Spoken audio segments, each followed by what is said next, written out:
ఆయన చాలామంది చాలా మాట్లాడినారండి, రకరకాల మాట్లాడినారు. మమ్మల్ని నెగ్గించడానికి ఆయన తగ్గి ఆ మాటలన్నీ పడ్డారండి. Chiranjeevi garu, sir, you are a true megastar.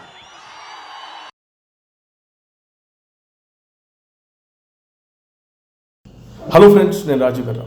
Industry పెద్ద, ఈ పదవికి ఇంతకు మించిన అర్హత ఇంకేం కావాలి అని చెప్పి సోషల్ మీడియాలో పెద్ద ఎత్తున కామెంట్లు పెడుతున్నారు నెటిజన్లు. అది చిరంజీవి గారిని ఉద్దేశించి. రీసెంట్గా 2 రోజుల కిందట తెలుగు సినిమా డాన్సర్స్ అసోసియేషన్లో ఇంటర్నల్ వ్యవహారం, వాళ్ళకు సంబంధించినటువంటి ఒక ఇష్యూ పైన 2 గ్రూపుల మధ్యన ఒక చిన్నపాటి గొడవ జరిగింది. అది డ్యాన్స్ మాస్టర్ శేఖర్ అలాగే డ్యాన్స్ మాస్టర్ జానీ గ్రూపుల మధ్యన ఒక ఇష్యూ జరిగింది. ఇద్దరి మధ్యన ఒక చిన్నపాటి వివాదం అయితే నెలకొంది. ఆ తర్వాత ఇది మీడియాలో, సోషల్ మీడియాలో పెద్ద ఎత్తున వైరల్ అయింది. ఆ తర్వాత మెగాస్టార్ చిరంజీవి గారు జానీ మాస్టర్ని, అదేవిధంగా శేఖర్ మాస్టర్ని తన షూటింగ్ దగ్గరికి పిలిపించుకొని మాట్లాడి వాళ్ళతో కలిసి ఒక లంచ్ చేసి వాళ్ళ ఇష్యూ ఏదుందో, వాళ్ళ ప్రాబ్లం ఏదుందో దానికి ఒక సొల్యూషన్ తీసుకొచ్చి ఆఖరికి ఆ ఇష్యూను క్లోజ్ చేశారు మెగాస్టార్ చిరంజీవి గారు. ఇది కదా పెద్దరికం అంటూ సోషల్ మీడియాలో ఇక ఆ పిక్ ఏదైతే ఇది ఉందో, చిరంజీవి గారు బ్యాక్ షాట్లో ఒకవైపు జానీ మాస్టర్, మరోవైపు శేఖర్ మాస్టర్ కూర్చొని భోజనం చేస్తున్నటువంటి ఆ పిక్ సోషల్ మీడియా పెద్ద ఎత్తున వైరల్ అవుతున్నప్పుడు దాని కింద కామెంట్లు చాలా వరకు ఇదే పెట్టారు. ఇండస్ట్రీ పెద్ద, ఇంతకు మించినటువంటి అర్హత ఇంకేం కావాలి అని చెప్పి ఆ కామెంట్లు పెట్టారు. నిజానికి చిరంజీవి గారికి ఈ ఇష్యూతో ఎలాంటి సంబంధం లేదు. అది Telugu cinema dancers association internal వ్యవహారం.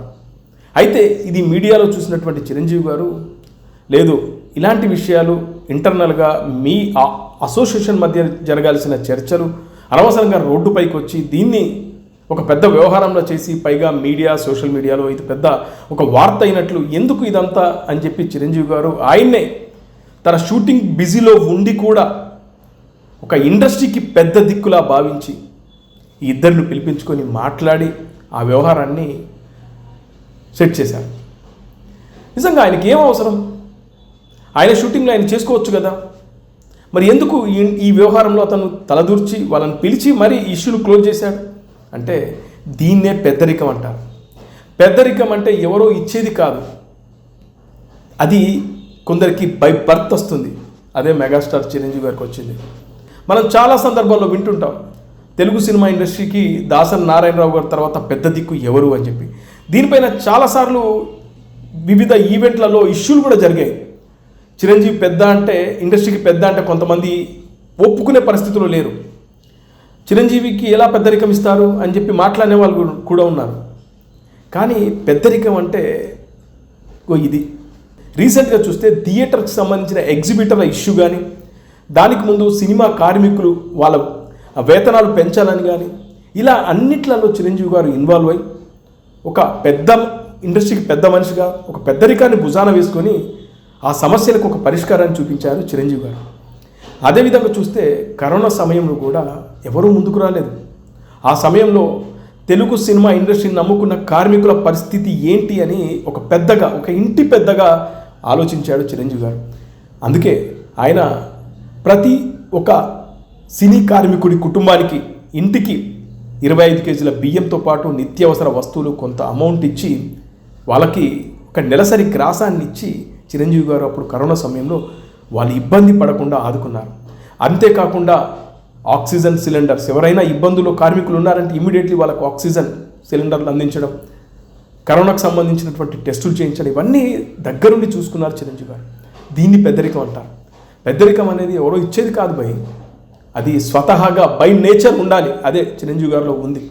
అలా ఇప్పుడు ఈ ఇష్యూతో ఆయనకు సంబంధం లేకున్నా కూడా ఇది మా ఇండస్ట్రీ సమస్య, ఇది రోడ్డు మీద పడకూడదు, మీ ఇంటర్నల్ వ్యవహారాన్ని మీ కార్యాలయంలో చూసుకోండి, మీ ఆఫీస్లో, అసోసియేషన్లో చూసుకోండి, బయటకు రావద్దు, మీ సమస్య ఏంటి అని పిలిపించుకొని మాట్లాడి వాళ్ళ మధ్యన ఒక మంచి సఖ్యతను తీసుకొచ్చి ఈ సమస్యకి ఒక పరిష్కారాన్ని చూపించారు చిరంజీవి గారు.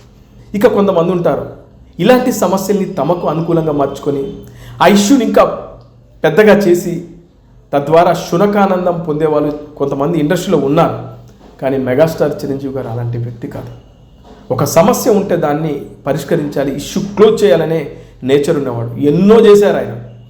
మనకు తెలియని చాలా ఉన్నాయి. ఇండస్ట్రీకి సంబంధించి ఎన్నో ఇష్యూల్ని పిలిపించుకొని మాట్లాడి దానికి ఒక సమస్యకు ఒక పరిష్కారం చూపించిన గ్రేట్ లెజెండ్ మెగాస్టార్ చిరంజీవి గారు. ఇండస్ట్రీకి ఎవరు ఒప్పుకున్నా ఒప్పుకోకపోయినా ఆయనే పెద్ద దిక్కు అని రాజమౌళి గారు ఒక సందర్భంలో ఒక ఈవెంట్లో అంటే, ఆయన నేను ఇండస్ట్రీకి పెద్ద కాదు, ఇండస్ట్రీకి బిడ్డ అని చెప్పి మాట్లాడాడు. అది ఆయన నేచర్. అందుకే చిరంజీవి గారికి మిగతా కొంతమందికి చాలా తేడాలు ఉంటాయి. ఒక వ్యక్తి గురించి చెప్పాలండి, మెగాస్టార్ చిరంజీవి గారు. ఆయన చాలామంది చాలా మాట్లాడినారండి, రకరకాల మాట్లాడినారు. మమ్మల్ని నెగ్గించడానికి ఆయన తగ్గి ఆ మాటలన్నీ పడ్డారండి. Chiranjeevi garu, sir you are a true megastar. మళ్ళీ చెప్తున్నాను, ఇండస్ట్రీ పెద్ద అనిపించుకోవడానికి ఆయన ఇష్టం ఉండదు, ఇండస్ట్రీ బిడ్డ అనిపించుకోవడం ఆయన ఇష్టం. బట్ నేను మాత్రం ఆయన ఇండస్ట్రీ పెద్దగానే గౌరవిస్తాను. చిరంజీవి గారు ఎంతసేపు ఇండస్ట్రీ బాగోగులు చూద్దామని అనుకుంటాడు. ఇండస్ట్రీ బాగుంటే దీన్ని నమ్ముకున్నటువంటి కార్మికులు, దీన్ని నమ్ముకున్నటువంటి చాలామంది టెక్నీషియన్స్, వాళ్ళ కుటుంబాలు బాగుంటాయని చిరంజీవి గారు ఆలోచిస్తే, మిగతా వాళ్ళు ఇలాంటి ఇష్యూలో ఎంటర్ అయిపోయి అగ్గికి ఆజ్ఞం పోసి ఆ ఇష్యూను ఎలా పెద్దగా చేద్దామని చూస్తారు. అందుకే చిరంజీవి గారికి మిగతా వాళ్ళకు తేడా ఇదే. అందుకే నిన్న జానీ మాస్టర్ ఒక పోస్ట్ పెట్టారు. నిజంగా చిరంజీవి గారు ఎందుకు లెజెండ్ అయ్యారో, ఆయనను చూస్తే, ఆయన మాట్లాడే మాటలు వింటే నిజంగా మేము ఎక్కడున్నాము, ఆయన చూసి మనం చాలా నేర్చుకోవాలి కదా. నిజమే, తెలుగు సినిమా ఇండస్ట్రీలో చిరంజీవి గారిని చూసి చాలామంది చాలా నేర్చుకోవాలి.